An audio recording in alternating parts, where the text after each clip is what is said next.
Bro ನಿನಗೆ marriage ಆಗಿದೆಯಾ ಯಾವಾಗ ನಿನ್ನ ಮ್ಯಾರೇಜ್ ಅಂತ. ಸೊ ನನ್ನ ಮ್ಯಾರೇಜ್ ನಾಳೆ. ನಿಂಗೆ ಯೂಟ್ಯೂಬ್ ಆರ್ ಇನ್ಸ್ಟಾಗ್ರಾಮಲ್ಲಿ ಕ್ಯಾಶ್ ಬರ್ತದಾ?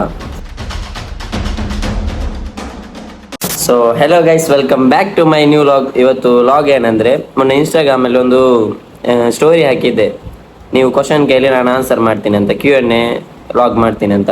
ಸೊ ಅದರದ್ದು ತುಂಬ ಕ್ವಶನ್ಸ್ ಬಂದಿದೆ. ಅದರಲ್ಲಿ ಸ್ವಲ್ಪ ವ್ಯಾಲಿಡ್ ಕ್ವಶನ್ಸ್, ಆನ್ಸರ್ ಮಾಡಬೇಕಾದಂಥ ಕ್ವಶನ್ಸ್ಗಳನ್ನು ಸೆಲೆಕ್ಟ್ ಮಾಡಿ ಇವತ್ತು ಆನ್ಸರ್ ಮಾಡ್ತಿದ್ದೀನಿ. ಸೊ ಮೊದಲನೇ ಕ್ವಶನ್, ನಿಮಗೆ ಯೂಟ್ಯೂಬ್ ಆರ್ ಇನ್ಸ್ಟಾಗ್ರಾಮಲ್ಲಿ ಕ್ಯಾಶ್ ಬರ್ತದಾ? ಇದು ತುಂಬ ಜನ ನನಗೆ ಕೇಳಿದ್ದಾರೆ. ಕ್ಯಾಶ್ ನನಗೆ ಆ್ಯಕ್ಚುಲಿ ಇನ್ಸ್ಟಾಗ್ರಾಮಲ್ಲಿ ಕ್ಯಾಶ್ ಬರಲ್ಲ. ನಾನು ಪ್ರಮೋಷನ್ಗೆ ಹೋಗ್ತೀನಿ, ಸೊ ಅದೊಂದು ಇನ್ಕಮ್ ಇದೆ. ಮತ್ತು ಯೂಟ್ಯೂಬಲ್ಲಿ ಹಾಗೇನೆ ಮಾನಿಟೈಸ್ ಆಗಬೇಕು, ವಾಚ್ ಅವರ್ ಕಂಪ್ಲೀಟ್ ಆಗಿ ಮಾನಿಟೈಸ್ ಆಗಿ ಮತ್ತೆ $100 ಕಂಪ್ಲೀಟ್ ಆದಮೇಲೆ ಹಣ ಬರೋದು. ಸೊ ನಂದು 4000 ವಾಚ್ ಅವರ್ ಕಂಪ್ಲೀಟ್ ಆಗಿ ಮಾನಿಟೈಸನ್ ಕೂಡ ಆಗಿದೆ. ಇನ್ನು $100 ಕಂಪ್ಲೀಟ್ ಆಗಲಿಕ್ಕೆ $30 ಸಮಥಿಂಗ್ ಆಗ್ತಾಯಿದೆ. ಅದು ಲಾಗ್ ಇನ್ನು ಮುಂದುವರಿಸಿದರೆ ಕಂಟಿನ್ಯೂಸ್ ಆಗಿ ದುಡ್ಡು ಬರುತ್ತೆ. So next question, from where you are? ನಾನು ಎಲ್ಲಿಂದ? And I love your content. How so creative ideas come on your mind? Can you say?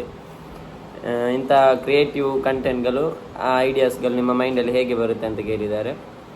So ನಾನು ಆ್ಯಕ್ಚುಲಿ ಕರ್ನಾಟಕ, ಮಂಗಳೂರಲ್ಲಿ ಮುಡಿಪು ಈಚೆ ಒಂದು 6 ಕಿಲೋಮೀಟರ್ ಬಂದರೆ ಇರಾ ಗ್ರಾಮ ಪಂಚಾಯತ್ ಪರಪ್ಪು ಎಂಬ ಊರಿನವನು. ಸೊ ಕ್ರಿಯೇಟಿವ್ ಐಡಿಯಾಸ್ ಎಲ್ಲಿಂದ ಬರೋದಂದರೆ, ಆ್ಯಕ್ಚುಲಿ ನನ್ನ ಲೈಫಲ್ಲಿ ಏನಾಗುತ್ತೆ ಅದನ್ನೇ ನಾನೊಂದು ಕಂಟೆಂಟ್ ಥರ ಮಾಡ್ತೀನಿ. ಇವಾಗ ನಾನು ಪ್ರತಿನಿತ್ಯ ಒಂದೊಂದು ದಿನದಲ್ಲಿ ಏನಾದರೂ ಒಂದು ಆಗುತ್ತೆ. ಸೊ ಲೈನ್ ಸ್ಟೋರಿ ಇಟ್ಕೊಂಡು ರಾತ್ರಿ ಥಿಂಕ್ ಮಾಡ್ತೀನಿ ಕೂತ್ಕೊಂಡು. ಇವಾಗ ನೋಡಿ, ಈಗ ಪೇರೆಂಟ್ಸ್ ರೆಸ್ಪೆಕ್ಟ್ ಇದ್ದು ಅದರದ್ದು ಯಾವುದಾದ್ರೂ ಒಂದು ಸೀನ್ ಆಗುತ್ತೆ ನನ್ನ ಫ್ರೆಂಡ್ಸ್ ಮನೆಯಲ್ಲಾದರೂ ಎಲ್ಲಿಯಾದರೂ. ಸೊ ಅದನ್ನು ಇಟ್ಕೊಂಡು ನಾನು ಥಿಂಕ್ ಮಾಡ್ತೀನಿ, ಇದಕ್ಕೊಂದು ಕಂಟೆಂಟ್ ಮಾಡೋಣ ಅಂತ. ಒಂದು ಸ್ಟೋರಿ ಬರುತ್ತೆ, ಆಮೇಲೆ ಅದಕ್ಕೆ ಡೈಲಾಗ್ ಕೂಡ ಬರಿತೀನಿ. ಡೈಲಾಗ್ ಬರೆಯುವಾಗ ಕೂಡ ಹಾಗೆ ತುಂಬ ಜನ ನೋಡ್ತಾರೆ, ಸೊಸೈಟಿಯಲ್ಲಿ ಯಾರಿಗೂ ಕೂಡ ಅದು ಹರ್ಟ್ ಆಗಬಾರ್ದು, ಕಾಂಟ್ರವರ್ಸಿ ಆಗ್ಬಾರ್ದು, ಆ ಥರ ಡೈಲಾಗ್ ಬರಿತೀನಿ. ಡೈಲಾಗ್ ಬರೆದ ಮೇಲೆ ಇಂಥ ರೋಲ್ಗೆ ಯಾರೆಲ್ಲ ಬೇಕು ಅಂತ ತೀರ್ಮಾನ ಮಾಡ್ತೀನಿ. ಮತ್ತು ಕ್ಯಾಮರಾ ಆ್ಯಂಗಲ್ ಕೂಡ ಹಾಗೆ.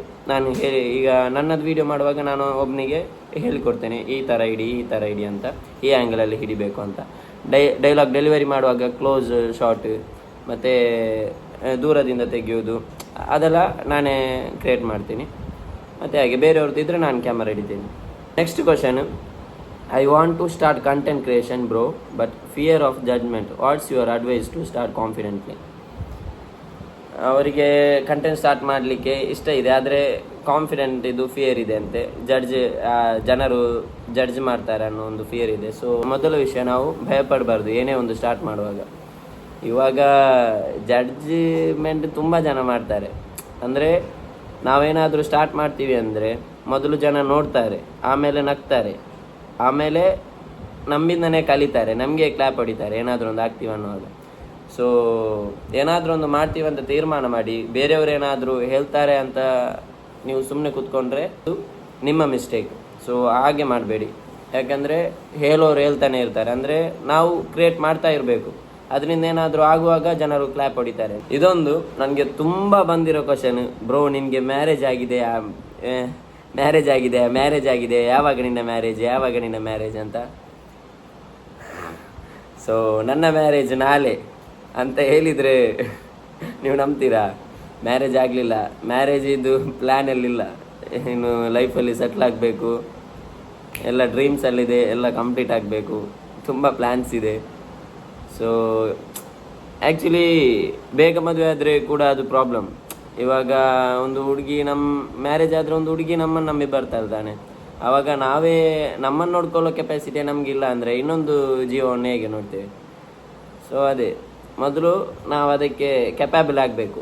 ಒಂದು ಹುಡುಗಿಯನ್ನು ನೋಡಲಿಕ್ಕೆ ಆದರೂ ಕೂಡ ನಾವು ನಮ್ಮ ಕಾಲಲ್ಲಿ ನಿಂತ್ಕೋಬೇಕು. ಮತ್ತು ನಮ್ಮನ್ನು ನೋಡಿಕೊಂಡ್ರೆ ತಾನೇ ಇನ್ನೊಂದು ಜೀವವನ್ನು ನೋಡಲಿಕ್ಕೆ ಆಗೋದು ನಮಗೆ. ಸೊ ಅದೇ ಕೆಪಾಬಲ್ ಆಗದೆ ಮದುವೆ ಆದರೆ ಲೈಫಲ್ಲಿ ತುಂಬ ಪ್ರಾಬ್ಲಮ್ ಫೇಸ್ ಮಾಡಬೇಕಾಗುತ್ತೆ. So next question, bro any business ideas ಉಂಟಾ? ನೆಕ್ಸ್ಟ್ ಬಿಸ್ನೆಸ್ ಐಡಿಯಾಸ್ ಇದೆ ಬ್ರೋ. ಅಂದರೆ ನನಗೆ ಕರೆಕ್ಟ್ ಐಡಿಯಾಸ್ ಇರೋ ಫೀಲ್ಡ್ ಒಂದು ಡ್ರೆಸ್ ಇದ್ದು, ಮೆನ್ಸ್ ವೇರ್ ಮತ್ತು ಫುಟ್ವೇರ್ ಇದ್ದು. ಸೊ ನಾವು 5 ಜನ ಬ್ರದರ್ಸ್ ಇದ್ದೇವೆ ಆ್ಯಕ್ಚುಲಿ. ನಾವು ಅದೇ ಒಂದು 2 ಕೂಡ ಒಂದರಲ್ಲೇ ಸಿಗೋ ಹಾಗೆ ಒಂದು ಬಿಸ್ನೆಸ್ ಪ್ಲ್ಯಾನ್ ಮಾಡಬೇಕಂತಿದೆ. ಸೊ ಫಿನಾನ್ಷಿಯಲ್ ಸ್ವಲ್ಪ ಡೌನ್ ಇದೆ. ಸೊ ಫಿನಾನ್ಷಿಯಲ್ ಸೆಟ್ ಆದರೆ ಸ್ಟಾರ್ಟ್ ಮಾಡಿದೆ. Who is your inspiration for creating content? How many years have you been in this field? So ನನಗೆ ಯಾರು ಇನ್ಸ್ಪಿರೇಷನ್ ಮತ್ತು ಎಷ್ಟು ವರ್ಷ ಆಯಿತು ಈ ಫೀಲ್ಡಲ್ಲಿರೋದು? ಸೊ ನನಗೆ ಕಂಟೆಂಟ್ ಕ್ರಿಯೇಷನ್ ಮಾಡಲಿಕ್ಕೆ ಅಂತ ಇನ್ಸ್ಪಿರೇಷನ್ ಯಾರು ಕೂಡ ಇಲ್ಲ. ಅಂದರೆ ನಾನು ಕಂಟೆಂಟ್ ಜರ್ನಿ ಸ್ಟಾರ್ಟ್ ಮಾಡಿದ್ದೇ ನನಗೊಂದು ಐಡಿಯಾಸ್ ಇಲ್ಲದೆ.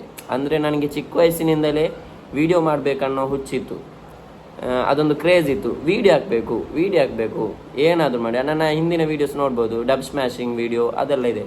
ಸೊ ಮತ್ತೆ ನಾನು ಹೀಗೆ ನಾರ್ಮಲ್ ಆಗಿ ಫ್ರೆಂಡ್ಸ್ ಹತ್ರ ಒಂದು ವಿಷಯವನ್ನು ಅರ್ಥ ಮಾಡಿಸಿದರೆ ನಾರ್ಮಲ್ ಆಗಿ ಒಬ್ಬ ಹೇಳ್ತಾನೆ, ಹಾಗೆ ತಿಳ್ಕೊಳ್ತಾರೆ.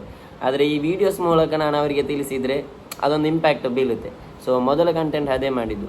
ಅಂದರೆ ನನಗೆ ಅಮ್ಮ ಇಲ್ಲ, ಮತ್ತು ನನ್ನ ಫ್ರೆಂಡ್ಸ್ ಅವರಿಗೆ ರಾತ್ರಿ ಅಮ್ಮ ಮನೆಗೆ ಬನ್ನಿ ಅಂತ ಕಾಲ್ ಮಾಡುವಾಗ ಅವರಿಗೆ ಕಿರಿಕಿರಿ ಆಗ್ತಾಯಿತ್ತು. ಅದೇ ವಿಷಯದಲ್ಲಿ ನಾನೊಂದು ಕಂಟೆಂಟ್ ಮಾಡಿದ್ದೆ. ಸೊ ಆ್ಯಕ್ಚುಲಿ ಅದು ನಾನು ಅವರಿಗೆ ಆ ವಿಷಯವನ್ನು ಅರ್ಥ ಮಾಡಿಸ್ಬೇಕಂತ ಮಾಡಿದ ಕಂಟೆಂಟ್. ಅದು ಜನರ ಇಷ್ಟಪಡಲಿಕ್ಕೆ ಶುರು ಮಾಡಿದರು. ಮತ್ತು ನಾನೇನು ನನಗೆ ವೀಡಿಯೋ ಹಾಕೋ ಹುಚ್ಚು ಕೂಡ ಇತ್ತು. ನಾನು ವೀಡಿಯೋ ಮಾಡ್ತಾ ಇದ್ದೆ. ಸೊ ಮತ್ತೆ ಗೊತ್ತಾಯಿತು, ಕಂಟೆಂಟ್ ಕ್ರಿಯೇಷನ್ ಅನ್ನೋ ಒಂದು ಫೀಲ್ಡ್ ಇದೆ, ಇದರಲ್ಲಿ ಕೂಡ ಜನ ನಮ್ಮನ್ನು ಪ್ರೀತಿಸ್ತಾರೆ, ಇದರಲ್ಲಿ ಕೂಡ ನಮಗೆ ಸಕ್ಸಸ್ ಆಗ್ಬೋದಂತ. ಅವನಿಗೆ ತಗೊಂಡಿದ್ದ ಒಂದು ಐಫೋನ್ ಮತ್ತು ನನಗೆ ಕೊಟ್ಟ. ಅದರಲ್ಲಿ ನಾನು ಡಬ್ ಸ್ಮ್ಯಾಶ್ ಮತ್ತೆ ಕೂಡ ಸ್ಟಾರ್ಟ್ ಮಾಡಿದ್ದೆ. ನನಗೆ ಅದರಲ್ಲಿ ಎಡಿಟಿಂಗ್ ಕಲೀಲಿಕ್ಕೆ ಆಯಿತು. ತುಂಬ ಕ್ಯಾಮರಾ ಆ್ಯಂಗಲ್ಸ್ ಯಾವ ಥರ ಹಿಡಿಬೇಕಂತ ಕಲೀಲಿಕ್ಕೆ ಆಯಿತು. ಫಸ್ಟ್ ಪಿ ಯು ಅಲ್ಲಿ ಸ್ಟಾರ್ಟ್ ಮಾಡಿದ್ದು. ಸೆಕೆಂಡ್ ಪಿ ಯು ಅಲ್ಲಿ ವೀಡಿಯೋ ಮಾಡ್ತಿದ್ದೆ. ಮತ್ತು ಗ್ಯಾಪ್ ಆಗಿ first year degree, second year degree ಏನೂ ಇಲ್ಲ, ಥರ್ಡ್ ಇಯರ್ ಡಿಗ್ರಿಯಲ್ಲಿ ಈ ಕಂಟೆಂಟ್ ಮಾಡಿದೆ. ಅದೇ first P U, second P U, 3 year degree, 4 ವರ್ಷ, ಈಗ 5 ವರ್ಷ ಆಯಿತು. Next question, what you think of humanity and what is humanity power? Humanity ಅಂದರೆ ಏನು ಆ್ಯಂಡ್ ಹ್ಯೂಮ್ಯಾನಿಟಿ ಪವರ್ ಅಂದರೆ ಏನು? ನನ್ನ ಪ್ರಕಾರ ಹ್ಯೂಮ್ಯಾನಿಟಿ ಅಂದರೆ ಅದೇ, ಈಗ ನಮಗೆ ಗುರ್ತ ಇರೋರಾಗಿರ್ಬೋದು, ಗುರ್ತ ಇಲ್ಲದವರಾಗಿರ್ಬೋದು, ಬೇರೆಯವರ ನೋವುಗಳನ್ನು ಕೂಡ ನಮ್ಮ ನೋವು ಅಂತ ಅನ್ಕೊಳ್ಳೋ ಒಂದು ಮನಸ್ಸಿದೆಯಲ್ಲ, ಅದು ಮಾನವೀಯತೆ. ಏನೇ ಪ್ರಾಬ್ಲಮ್ ಆಗಲಿ ಒಬ್ಬರ ವ್ಯಕ್ತಿಗಳದ್ದು, ಅವರ ಪ್ರಾಬ್ಲಮನ್ನು ನಮ್ಮ ಪ್ರಾಬ್ಲಮ್ ಅಂತ ಅನ್ಕೊಳ್ಳೋ ಒಂದು ಮನಸ್ಸಿದೆಯಲ್ಲ, ಅದು ಮಾನವೀಯತೆ ಪವರ್. ಹ್ಯೂಮ್ಯಾನಿಟಿ ಪವರ್ ಅಂದರೆ ಅದೇ, ಆ ಒಂದು ಅವರ ಪ್ರಾಬ್ಲಮನ್ನು ನಮ್ಮದಂತ ಅಂದ್ಕೊಂಡು ಅದಕ್ಕೇನಾದರೂ ಒಂದು ಸೊಲ್ಯೂಷನ್ ಮಾಡಬೇಕು, ಆ ಪ್ರಾಬ್ಲಮನ್ನು ಕಡಿಮೆ ಮಾಡಬೇಕು ಅಂತ ಅಂದ್ಕೊಂಡು ಮುಂದೆ ಬರೋ ಧೈರ್ಯ ಇದೆಯಲ್ಲ, ಅದೇ ಹ್ಯೂಮ್ಯಾನಿಟಿ ಪವರ್ ನನ್ನ ಪ್ರಕಾರ. ವಿಡಿಯೋ ಇಡಿದ ಟಿಪ್ಸ್ ಆ್ಯಂಡ್ ಟ್ರಿಕ್ಸ್ ಚೆಲ್ಲಿ ಬ್ರೋ. ವಿಡಿಯೋ ಹಾಕೋ ಒಂದು ಟಿಪ್ಸ್ ಏನಾದರೂ ಇಲ್ಲಿ. ಟ್ರಿಕ್ಸ್ ಅಂದರೆ ವಿಡಿಯೋ ಹಾಕ್ಲಿಕ್ಕೆ ಟಿಪ್ಸ್ ಕೊಡೋದಂದರೆ, ನಾನು ಆ್ಯಕ್ಚುಲಿ ವಿಡಿಯೋಸ್ ಮಾಡೋದು ವಾರದಲ್ಲಿ 2 ವಿಡಿಯೋ ಹಾಕಬೇಕು ಅನ್ನೋ ಒಂದು ಕಾನ್ಸೆಪ್ಟ್ ಇತ್ತು ನನಗೆ. ಮತ್ತು ಟೈಮ್ಸ್ ಹಾಕೋದ್ರಿಂದ ವಾರದಲ್ಲಿ 1 ವಿಡಿಯೋ ಹಾಕ್ತಾ ಇದ್ದೇನೆ, 6 ಡೇಸ್ಗೆ ಒಮ್ಮೆ. ಆಗ ತಿಂಗಳಲ್ಲಿ 4 ವಿಡಿಯೋ ಆಗುತ್ತೆ. ಸೊ ನಾನು ವಿಡಿಯೋ ಪೋಸ್ಟ್ ಮಾಡೋದು ಕೂಡ ಹಾಗೆ, ಸಂಜೆ 6 ಗಂಟೆಯಿಂದ 8 ಗಂಟೆಯ ಆ ನಡುವಲ್ಲಿ. ಅಂದರೆ ಜನರು ಆ್ಯಕ್ಟಿವ್ ಇರ್ತಾರೆ, ಜಾಸ್ತಿ ಜನ. ಆವಾಗ ಇನ್ಸ್ಟಾಗ್ರಾಮ್ಗೆ ಜನ ಜಾಸ್ತಿ ಆ್ಯಕ್ಟಿವ್ ಇದ್ದಾಗ ಏನಾಗುತ್ತೆ, ತುಂಬ ರೆಸ್ಪಾನ್ಸ್ ಸಿಗುತ್ತೆ. ಆಗ ಇನ್ಸ್ಟಾಗ್ರಾಮ್ ಆಲ್ಗೋರಿದಮ್ಗೆ ಗೊತ್ತಾಗುತ್ತೆ ಈ ವಿಡಿಯೋ ಜನರಿಗೆ ಜಾಸ್ತಿ ಜನರು ಇಷ್ಟಪಡ್ತಾ ಇದ್ದಾರೆ, ನೋಡ್ತಾ ಇದ್ದಾರೆ ಅಂತ. ಆವಾಗ ಅದು ಇನ್ನೂ ಜಾಸ್ತಿ ಜನರಿಗೆ ರೀಚ್ ಕೊಡುತ್ತೆ. ಸೊ ಅದೇ, when you gonna join gym buddy, it's been years you told I will join tomorrow. ಒಬ್ರು ಕೇಳಿದ್ದಾರೆ, ಯಾವಾಗ ಜಿಮ್ಗೆ ಜಾಯಿನ್ ಆಗ್ತೀಯಾ? ಇದು ತುಂಬ ವರ್ಷ ಆಯಿತು, ನೀನು ನಾಳೆ ಜಾಯಿನ್ ಆಗ್ತೇನೆ ಅಂತ ಹೇಳಿ. ಯಾವಾಗ ಜಾಯಿನ್ ಆಗೋದು? ಆಸೆ ಇದೆ, ಬಾಡಿ ಸೆಟ್ ಮಾಡಬೇಕು, ಜಿಮ್ಗೆ ಜಾಯಿನ್ ಆಗಿ, ಆದರೆ ಆಗ್ತಾ ಇಲ್ಲ, ಏನು ಮಾಡೋದು? ಅದೇ ಉದಾಸೀನ, ನಮ್ಮ ಒಳಗಿರೋ ಉದಾಸೀನದಿಂದ ಆಗ್ತಾ ಇಲ್ಲ ಅಷ್ಟೇ. You are an BBA student, why did you choose this field? ಇದು ಯಾರು? ಇವರಿಗೆ ಆ್ಯಕ್ಚುಲಿ ನಾನು BBA ಅಂತ ಗೊತ್ತಿದೆ. ಅವ್ರು ಹೇಳಿದ್ದಾರೆ ನೀವು BBA ಸ್ಟೂಡೆಂಟ್, ಯಾಕೆ ಈ ಫೀಲ್ಡನ್ನು ಆಯ್ಕೆ ಮಾಡಿಕೊಂಡ್ರೆ? ನಿಜ ಇಲ್ಲ ಬ್ರೋ, ನನಗೆ ಐಡಿಯಾನೇ ಇಲ್ಲ. BBA, BCom, BCA, BA ಅಂದರೆ ಐಡಿಯಾನೇ ಇರಲಿಲ್ಲ ಮೊದಲು ಕಾಲೇಜ್ಗೆ ಹೋಗೋಕ್ಕಿಂತ ಮುಂಚೆ. ನಾನು ಆ್ಯಕ್ಚುಲಿ PUC ಆದಮೇಲೆ ಏನಾದರೂ ಒಂದು ಕೆಲಸಕ್ಕೆ ಹೋಗಬೇಕು ಅಂತ. ಆದರೆ ನನ್ನೊಬ್ಬರು ಫ್ರೆಂಡ್ ಹೇಳಿದ್ರು, ನಾನು ಕಾಲೇಜಿಗೆ ಹೋಗ್ತಾ ಇದ್ದೀನಿ ಡಿಗ್ರಿಗೆ ಅಂತ, ಯೂನಿವರ್ಸಿಟಿಯಲ್ಲಿ. ಸೊ ಓಕೆ, ನಾನು ಕೂಡ ನೋಡುವ ಅಂತ ಕಾಲೇಜಿಗೆ ಹೋದೆ. ಆವಾಗ BComಲ್ಲಿ ಫುಲ್ ಆಗಿತ್ತು, BBA ಸೀಟ್ ಖಾಲಿ ಇತ್ತು, BBA ತಗೊಂಡೆ. ಮತ್ತೆ ಗೊತ್ತಾಗಿದ್ದು ಇದು ಫೀಲ್ಡ್ ಏನು ಹಾಗೆ ಹೀಗೆ ಅಂತ. ಮತ್ತು ನನಗೆ ಸ್ಟಡೀಸಲ್ಲಿ ಇಂಟ್ರೆಸ್ಟ್ ಕೂಡ ಇರಲಿಲ್ಲ. ಸೊ ಹೀಗೆ ಮುಂದುವರೆದದ್ದು. ನನಗೆ ಮಾತ್ರ ಎಜುಕೇಷನ್ ಈಸ್ ಇಂಪಾರ್ಟೆಂಟ್, ಆದರೆ ಎಲ್ಲರೂ ಒಂದೊಂದು ಫೀಲ್ಡಲ್ಲಿ ಅವರಿಗೆ ಟ್ಯಾಲೆಂಟ್ ಇರುತ್ತೆ. ಸೊ ಒಂದೊಂದು ಫೀಲ್ಡಲ್ಲಿ ಇಂಟ್ರೆಸ್ಟ್ ಇರುತ್ತೆ, ಒಂದೊಂದು ಫೀಲ್ಡಲ್ಲಿ ಇಂಟ್ರೆಸ್ಟ್ ಇರಲ್ಲ. ಸೊ ಅದೇ ನೀವು ಕೂಡ ಒಂದು ಫೀಲ್ಡನ್ನು ಆಯ್ಕೆ ಮಾಡ್ಕೊಳ್ಳೋಕ್ಕಿಂತ ಮುಂಚೆ 100 ಸಲ ಯೋಚನೆ ಮಾಡಿ ಈ ಫೀಲ್ಡಿಂದ ನನಗೆ ಏನಾದರೂ ಮಾಡೋಕ್ಕಾಗುತ್ತೆ ಅಂತ. ಚಿಕ್ಕ ವಯಸ್ಸಲ್ಲೇ ನಮಗೆ ಗೊತ್ತಾಗಲ್ಲ ನಮಗೆ ಯಾವುದರಲ್ಲಿ ಟ್ಯಾಲೆಂಟ್ ಇದೆ, ನಮ್ಮ ಇಂಟ್ರೆಸ್ಟ್ ಏನು ಅಂತ. ದಿನ ಹೋದ ಹಾಗೆ ನಾವು ಬೆಳೀತಾ ಇದ್ದಾಗೆ ನಮಗೆ ಗೊತ್ತಾಗುತ್ತೆ ಯಾವುದರಲ್ಲಿ ಇಂಟ್ರೆಸ್ಟ್ ಇದೆ, ಯಾವುದಕ್ಕೆ ನಾವು ಟೈಮ್ ಕೊಡಬೇಕು ಜಾಸ್ತಿ ಅಂತ. ನೆಕ್ಸ್ಟ್ ಕ್ವಶನ್, ನಿಮ್ಮ ಈ ಸಕ್ಸಸ್ಸಿನ ಹಿಂದೆ ಯಾರಿರ್ಬೋದು ಅಂತ ಕೇಳಿದ್ದಾರೆ ಅನಿಸುತ್ತೆ. ಸೊ ಆ್ಯಕ್ಚುಲಿ ನಾನು ಸಕ್ಸಸ್ಸೇ ಆಗಲಿಲ್ಲ ಬ್ರೋ, ನಿಜ ಹೇಳ್ಬೇಕಂದ್ರೆ. ಸಕ್ಸಸ್ ಇನ್ನೆಲ್ಲೋ ಇದೆ, ನಾನೀಗ ಮೊದಲ ಸ್ಟೇಜಲ್ಲಿ ಇದ್ದೀನಿ ಅಷ್ಟೇ. ಸೊ ನನಗೆ ಇದು ಸಕ್ಸಸ್ ಆಗಿದ್ದೀನಿ ಅಂತ ಆಗ್ತಾ ಇಲ್ಲ. ಆ್ಯಕ್ಚುಲಿ ಅದೇ ಈ ಈ ನೀವು ಕೇಳಿರೋದು ಇವಾಗ ಇದರಿಂದ ಯಾರಿದ್ದಾರೆ ಅಂತ. ಸೊ ನಾನಿವಾಗ ಈ ಜನರು ನನ್ನನ್ನು ಗುರ್ತ ಹಿಡಿತಾರೆ ಅಂದರೆ ನಾನು ಕಂಟೆಂಟ್ ಹಾಕ್ತೀನಿ, ಅದೇ ಒಂದು ಕಾರಣದಿಂದ. ಸೊ ಕಂಟೆಂಟ್ ಹಾಕ್ಲಿಕ್ಕೆ ತುಂಬ ಜನ ನನಗೆ ಸಪೋರ್ಟ್ ಇದ್ದಾರೆ ಬ್ರೋ ನನ್ನ ಹಿಂದೆ. ನನ್ನ ಈಗ ನನ್ನ ಅಪ್ಪ ಆಗಿರ್ಬೋದು, ನನ್ನ ಬ್ರದರ್ಸು, ನನ್ನ ಫ್ಯಾಮಿಲಿಯಲ್ಲಿ ಕಸಿನ್ಸು, ಮತ್ತು ನನ್ನ ಅತ್ತೆ ಒಬ್ಬರು ಇದ್ದಾರೆ ಅವ್ವಾಬಿ ಅಂತ, ತಂದೆಯ ತಂಗಿ. ಸೊ ಮತ್ತು ನನ್ನ ಫ್ರೆಂಡ್ಸ್ ಯಾವ ಟೈಮಲ್ಲಿ ಕರೆದ್ರೂ ಕೂಡ ನನಗೆ ಬರ್ತಾರೆ. ಮತ್ತು ನಿಮ್ಮೆಲ್ಲರ support. The creativity and effort you put into everything you do is incredible, truly admirable. Thank you so much. Thank you so much for the love. Keep supporting me. What is your duty? ಏನು ಕೆಲಸ ಮಾಡ್ತಿದ್ದೀರಿ ಅಂತ. Actually ನಾನು college ಕಲಿತಾ ಇರುವಾಗ 3 ವರ್ಷ college ಆಗಿದ ತಕ್ಷಣ ಕೆಲಸಕ್ಕೆ ಹೋಗ್ತಾ ಇದ್ದೆ ಪಾರ್ಟ್ ಟೈಮ್. ಅಂದರೆ ಕುಲಿಕಿ ಬಜಾರಲ್ಲಿ ದ್ಯಾರ್ಲಗಟ್ಟೆಯಲ್ಲಿ ವೆಯ್ಟರ್ ಆಗಿ ಕಾಲೇಜ್ ಆಗೋದು, ಕೆಲಸಕ್ಕೆ ಹೋಗೋದು. ರಾತ್ರಿ 10 ಗಂಟೆ 11 ಗಂಟೆ ಎಲ್ಲ ಆಗುತ್ತೆ ರಿಟರ್ನ್ ಬರುವಾಗ. ನನಗೆ ಬೇರೆ ಇನ್ಕಮ್ ಇರಲಿಲ್ಲ. ಮತ್ತು ನಂಗೆ ಒಂದಿದೆ, ಮನೆಯಲ್ಲಿ ನಾನು ಯಾವುದಕ್ಕೂ ಖರ್ಚಿಗೆ ಹಣ ಕೇಳಬಾರ್ದು ಅಂತ. ನಂಗೆ ಅದು ಸರಿ ಆಗಲ್ಲ. ನನ್ನ ಏನೇ ಖರ್ಚಿದ್ರು ನಾನೇ ನೋಡ್ಕೋತೀನಿ. ನಾನು ಅದೇ ಕಾಲೇಜಲ್ಲಿ ಕೆಲಸಕ್ಕೆ ಹೋಗ್ತಾ ಇದ್ದೆ. ಮತ್ತು ಈ ಕಂಟೆಂಟ್ ಕ್ರಿಯೇಷನ್ ಸ್ಟಾರ್ಟ್ ಮಾಡಿದ ಮೇಲೆ ನನಗೊಂದು ಈ ಪ್ರಮೋಷನ್ ಎಲ್ಲ ಸಿಗುತ್ತಲ್ವ, ಅದು ಸಾಕಾಗುತ್ತೆ ಇವಾಗ. ಖರ್ಚಿಗೆ ಆಗಿರ್ಬೋದು, ಬೇರೆ ಸ್ವಲ್ಪ ಕಟ್ಟಲಿಕ್ಕೆ ಅದು ಕವರ್ ಆಗ್ತಾ ಹೋಗುತ್ತೆ. ನೆಕ್ಸ್ಟ್ ಕ್ವಶನು, ನಿಂದೆ ಬಿಲ್ಚೆಂಗು ನೀನು ನೋಕುಲ್ಲ ನೀನುಂಟು. ಅಂದರೆ ಈ ಕ್ವಶನ್ ಇದು ನನಗೆ ತುಂಬ ಜನ ಹೇಳ್ತಾರೆ ಈಗ ಸಿಕ್ಕಿದಾಗ ಹೊರಗಡೆ, ನಿನ್ನನ್ನು ಕರೆದ್ರೂ ಕೂಡ ನೀನು ನೋಡೋದಿಲ್ಲ ಅಂತ. ಅಂದರೆ ನಾನು ಯಾವುದೇ ಉದ್ದೇಶಪೂರ್ವಕವಾಗಿ ಇಗ್ನೋರ್ ಮಾಡಲ್ಲ ಯಾರನ್ನು ಕೂಡ. ನನಗೆ ಎಲ್ಲರೂ ಬೇಕು, ನಾನು ಎಲ್ಲರ ಹತ್ರ ಹಾಗೇನೇ ಇರೋದು. ಚಿಕ್ಕ ವಯಸ್ಸಿಂದ ನಾನು ಎಲ್ಲರ ಹತ್ರ ಮಾತಾಡ್ತೀನಿ. ಈ ವೆಹಿಕಲಲ್ಲಿ ಹೋಗುವಾಗ ಯಾರಾದರೂ ಕರೀತಾರೆ ತಾಜು ಅಂತ, ಆವಾಗ ನಾನೊಂದು ಹಾರ್ನ್ ಹಾಕ್ತೀನಿ. ಮತ್ತು ನನಗೆ ನೋಡೋಕ್ಕಾಗಲ್ಲ, ರನ್ನಿಂಗಲ್ಲಿ ಇರ್ತೀನಲ್ವಾ. ಸೊ ಹಾಗೆ ಮತ್ತು ಕೆಲವೊಂದು ಕಡೆಗಳಲ್ಲಿ ಕರೀತಾರೆ, ಆದರೆ ಒಂದೊಂದು ಸಲ ಕೇಳಿಸಲ್ಲ, ಹಾಗೆ ಹೋಗ್ತೀನಿ. ಆವಾಗ ಜನರು ಏನು ಅನ್ಕೋತಾರೆ, ಇಗ್ನೋರ್ ಮಾಡೋದು. ಅಂದರೆ ನನಗೆ ಹೇಳಿದ್ದಾರೆ, ಅದಕ್ಕೆ ನಾನು ಎಕ್ಸ್ಪ್ಲೇನ್ ಮಾಡ್ತಾ ಇದ್ದೀನಿ. ಅಂದರೆ ನನಗೆ ಅದು ಉದ್ದೇಶನೇ ಇಲ್ಲ, ನಾನು ಎಲ್ಲರ ಹತ್ರನೂ ಮಾತಾಡ್ತೀನಿ. ನನಗೆ ಅದೇ ಇಷ್ಟ. ಜನರು ನನ್ನ ಹತ್ರ ಮಾತಾಡ್ತಾರೆ, ಬಂದು ವೀಡಿಯೋಸ್ ಬಗ್ಗೆ ಕಾಂಪ್ಲಿಮೆಂಟ್ ಕೊಡ್ತಾರೆ, ನನಗೆ ಅದು ಖುಷಿ ಆಗುತ್ತೆ. Next question, if your life was a movie, what will be the title for that? ನನ್ನ ಲೈಫ್ ಒಂದು ಮೂವಿ ಆದರೆ ಏನು ಟೈಟಲ್ ಕೊಡ್ಬೋದಂತ ನಾನು ಟೈಟಲ್ ಕೊಡ್ತೀನಿ ಅನ್ಸ್ಟಾಪಬಲ್ ಅಂತ. ಯಾಕೆಂದರೆ ಆ್ಯಕ್ಚುಲಿ ನಂಗೆ ಗೊತ್ತಿದೆ, ನಾನು ಅಲೋನಾಗಿ ತುಂಬ ಕಷ್ಟಗಳನ್ನು ನೋಡಿದ್ದೀನಿ ಚಿಕ್ಕ ವಯಸ್ಸಲ್ಲಿ.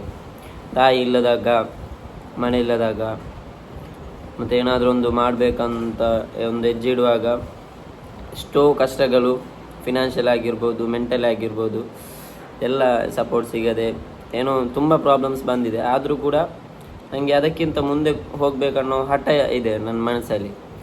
ಸೊ ಅದರಿಂದ ನಾನು ಇಲ್ಲಿವರೆಗೂ ಬಂದಿದ್ದೇನೆ. ಸೊ ಅನ್ಸ್ಟಾಪಬಲ್ ಅಂತ ಟೈಟಲ್ ಕೊಡ್ತಾ ಇದ್ದೆ. What is your biggest dream? ನನ್ನ ದೊಡ್ಡ ಡ್ರೀಮ್ ಏನಂತ, ನನ್ನ ದೊಡ್ಡ ಡ್ರೀಮ್ ಏನಂದರೆ ಒಂದು ವೆಲ್ ಸೆಟಲ್ ಲೈಫ್ ಸ್ಟೈಲ್. ಅದರಲ್ಲಿ ನನಗೆ ನನ್ನ ತಂದೆನ ಚೆನ್ನಾಗಿ ನೋಡ್ಕೋಬೇಕು. ತಂದೆ ಏನೆಲ್ಲ ಲೈಫಲ್ಲಿ ಸಿಗಲಿಲ್ಲ ಅದೆಲ್ಲ ನಾನು ಅವ್ರಿಗೆ ಕೊಡಬೇಕು, ಸುತ್ತಾಡಿಸಬೇಕು, ಅಜ್ಜುಮ್ರಾಗೆ ಕರ್ಕೊಂಡು ಹೋಗಬೇಕು, ದೊಡ್ಡ ಕಾರ್ ತೆಗಿಬೇಕು, ದೊಡ್ಡ ಮನೆ ಕಟ್ಟಬೇಕು. ನನ್ನ ಬ್ರದರ್ಸಿಗೂ ಕೂಡ ಎಲ್ಲರೂ ಸೆಟ್ಲಾಗಿ ಒಂದೊಳ್ಳೆ ಜೀವನವನ್ನು ಬಾಳಬೇಕು ಅನ್ನೋ. ಮತ್ತು ನನ್ನ ಜೊತೆ ಇರೋ ಸರೌಂಡಿಂಗ್ಸಲ್ಲಿರೋ ಫ್ರೆಂಡ್ಸ್, ನನ್ನ ಜೊತೆಗೆ ಇರೋ ಸ್ವಲ್ಪ ಫ್ರೆಂಡ್ಸ್ ಇದ್ದಾರೆ, ಅವರಿಗೂ ಕೂಡ ಎಲ್ಲರೂ ಸೆಟ್ಲ್ ಆಗಬೇಕನ್ನೋ ಡ್ರೀಮ್ ಇದೆ. ಹೇಗಾದರೂ ಮಾಡಿ ಒಟ್ಟಿಗೆ. ನೀವು ಎಲ್ಲಿ ಕಲಿತದ್ದು? ನಾನು ನಮ್ಮ ಊರಲ್ಲೇ ಅಂಗನವಾಡಿಗೆ ಹೋಗಿದ್ದು. ಅದಾದಮೇಲೆ 1ರಿಂದ 7ರ ತನಕ ಪ್ರೈಮರಿ ಸ್ಕೂಲ್ ಪರಪ್ಪಲ್ಲಿ, 8ರಿಂದ 10ರ ತನಕ ಹೈಸ್ಕೂಲು ಮಂಚಿಯಲ್ಲಿ. ಮಂಚಿ ಕೊಲ್ನಾಡಲ್ಲಿ. ಅದಾದಮೇಲೆ first P U second P U ಮುಡಿಪಲ್ಲಿ, ಮತ್ತು 3 ಇಯರ್ ಡಿಗ್ರಿ ಕೊಣಾಜೆ ಯೂನಿವರ್ಸಿಟಿಯಲ್ಲಿ. What have been some of happiest moment in your life? Happiest moment ಯಾವುದಂತ, ಆ್ಯಕ್ಚುಲಿ ನನ್ನ ಅಮ್ಮ ತೀರಿ ಹೋಗಿದ್ದಾರೆ ನಾನು 8ನೇ ಕ್ಲಾಸಲ್ಲಿರುವಾಗ. ಅದಕ್ಕಿಂತ ಮುಂಚೆ ಚೈಲ್ಡ್ಹುಡ್, ಆವಾಗ ಈ ಬೇಸಿಗೆ ರಜೆ ಎಲ್ಲ ಸಿಗುತ್ತಲ್ವ, ಆವಾಗ ಬಸ್ಸಲ್ಲಿ ಬಿರ್ನರ್ ಕಟ್ತೇವೆ ಅಂತ ಹೇಳ್ತೇವೆ. ಆ ಒಂದು ಮೂಮೆಂಟ್ ಇದೆಯಲ್ಲ, ಅಮ್ಮನ ಜೊತೆಗೆ ಬಸ್ಸಲ್ಲಿ ಎಲ್ಲ ಹೋಗಿ ಎಲ್ಲೆಲ್ಲ ಕೈ ಹಿಡ್ಕೊಂಡು ರೋಡ್ ದಾಟೋದು, ಬಸ್ ಸ್ಟ್ಯಾಂಡಲ್ಲಿ ಬಸ್ ಇಲ್ಲದೆ ಬಾಕಿ ಆಗೋದು, ಬಸ್ ತಪ್ಪಿ ಬೇರೆ ಬಸ್ಸಿಗೆ ಹೋಗೋದು, ಬಸ್ ಸ್ಟ್ಯಾಂಡಲ್ಲಿ ಲಾಲಿ ಗೊತ್ತುಂಟ ಚೀಪುದು, ಅದು ಮಾರ್ತಾ ಬಂದಾಗ ಅಮ್ಮ ನಮಗೆ ತೆಗೆದು ಕೊಡುವುದು. ಇನ್ನು ಅಜ್ಜಿ ಮನೆಗೆ ಹೋಗಿ ಅಮ್ಮ ಅವರೆಲ್ಲ ಮಾತಾಡ್ತಾ ಇರೋದು, ನಾವು ಮಕ್ಕಳು ಅಲ್ಲಿರೋ ಮಕ್ಕಳೆಲ್ಲ ಸೇರಿ ಮಾವಿನಕಾಯಿ ಕದಿಲಿಕ್ಕೆ ಹೋಗೋದು. ಮತ್ತು ಅದೇ ಆ ಒಂದು ಟೈಮ್ ಇದೆಯಲ್ವಾ, ಆ ಒಂದು ಮೂಮೆಂಟ್ ಇದೆಯಲ್ಲ, ಅದೇ ನನಗೆ ಹ್ಯಾಪಿಯೆಸ್ಟ್ ಮೂಮೆಂಟ್. ಅದರ ನಂತರ ನನಗೆ ಆ ಒಂದು ಖುಷಿಯಾಗೋ ಮೂಮೆಂಟ್ ಲೈಫಲ್ಲಿ ಸಿಗ್ತಾನೇ ಇಲ್ಲ. ಎಷ್ಟು ಹುಡುಕಿದ್ರು ಸಿಗ್ತಾ ಇಲ್ಲ. ಹ್ಯಾಪಿ ಎಲ್ಲಿದೆ ಅಂತ ಹುಡುಕ್ತಾಯಿದ್ರು ಸಿಗ್ತಾನೇ ಇಲ್ಲ. ಅದೊಂದು happy moment. So what's your education? ಅದೇ ನಾನು ಡಿಗ್ರಿ ಮಾಡಿದ್ದೀನಿ, BBA ಫೈನಲ್ ಇಯರ್ ಡಿಗ್ರಿ ಮಾಡಿದ್ದೀನಿ. Your age? ನನ್ನ ವಯಸ್ಸೆಷ್ಟು ಅಂತ, ನಾಡ್ದು ಜೂನ್ 15ಗೆ 22 ಆಗುತ್ತೆ. 15/6/2004 ನನ್ನ date of birth. So next question, life ಎಂದೆಂಗನೆ ನಂಗೆ ನಿರ್ಚದಿಂದ ಅವಳು ಎಂದೆ ಉಂಟು. ಸೊ ಲೈಫ್ ಯಾಕೆ ಹೀಗೆ, ನಾವು ಅಂದ್ಕೊಂಡಿದ್ದು ಯಾವುದು ನಡೀತಾ ಇಲ್ಲ ಅಂತ ಕೇಳಿದ್ದಾರೆ. ಸೊ ಅದು ಆ ಕ್ವಶನ್ ಕೇಳಿದರೆ ಅದಕ್ಕೆ ಆನ್ಸರೇ ಇಲ್ಲ. ಅಂದರೆ ಲೈಫ್ ಈಸ್ ಅನ್ಪ್ರೆಡಿಕ್ಟೇಬಲ್, ಪ್ರೆಡಿಕ್ಟ್ ಮಾಡೋಕ್ಕಾಗಲ್ಲ ಏನಾಗುತ್ತೆ ಅಂತ.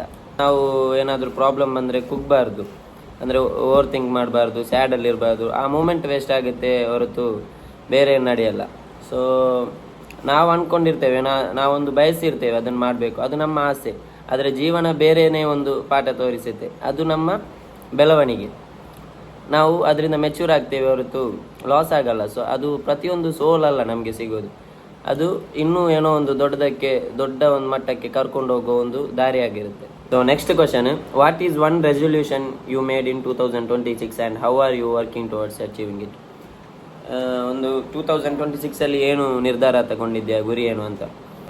ಬೆಸ್ಟ್ ವರ್ಷನ್ ಆಗಬೇಕಂತ ಮೈಸೆಲ್ಫ್ ಇದ್ದು. ಇವಾಗ ನಾನು ಕಂಟೆಂಟ್ ಕ್ರಿಯೇಷನ್ ಈ ಫೀಲ್ಡಲ್ಲಿ ಹೋಗ್ತಾ ಇದ್ದೀನಿ. ಇದೇ ಫೀಲ್ಡಲ್ಲಿ ಫಿನಾನ್ಷಿಯಲ್ ಸ್ಟೇಬಲ್ ಆಗಬೇಕಂತ. ಫಿನಾನ್ಷಿಯಲ್ ಸ್ಟೇಬಲ್ ಆದಮೇಲೆ ಅಲ್ವಾ ಬಾಕಿ ಗುರಿಗಳನ್ನು ಸಾಧಿಸೋದಾಗಿ. ಈಗ ಮನೆ ಕಟ್ಟೋದಾಗಿರ್ಬೋದು, ಕಾರ್ ತೆಗೆಯೋದಾಗಿರ್ಬೋದು, ಒಂದೊಳ್ಳೆ ಲೈಫ್ ಸ್ಟೈಲ್ ಸೆಟ್ ಮಾಡೋದಾಗಿರ್ಬೋದು, ಫಿನಾನ್ಷಿಯಲ್ ಸ್ಟೇಬಲ್ ಆಗಬೇಕು. ಸೊ ಮೊದಲ ಗುರಿ ಏನಂದರೆ ಇದೇ ಫೀಲ್ಡಲ್ಲಿ ನನಗೆ ಫಿನಾನ್ಷಿಯಲ್ ಆಗಿ ಸೆಟ್ ಆಗಬೇಕು ಅಂತ, ಈ ಪ್ಯಾಷನನ್ನು ಪ್ರೊಫೆಷನನ್ನಾಗಿ ಮಾಡಬೇಕಂತ. ಸೊ ಅದಕ್ಕೆ ಡೈಲಿ ವರ್ಕ್ ಮಾಡ್ತಾ ಇದ್ದೀನಿ. ಕೇವಲ ಡ್ರೀಮ್ ಇಡೋದಲ್ಲ, ಡೈಲಿ ವರ್ಕ್ ಮಾಡ್ತಾ ಇದ್ದೀನಿ ಅದಕ್ಕೆ.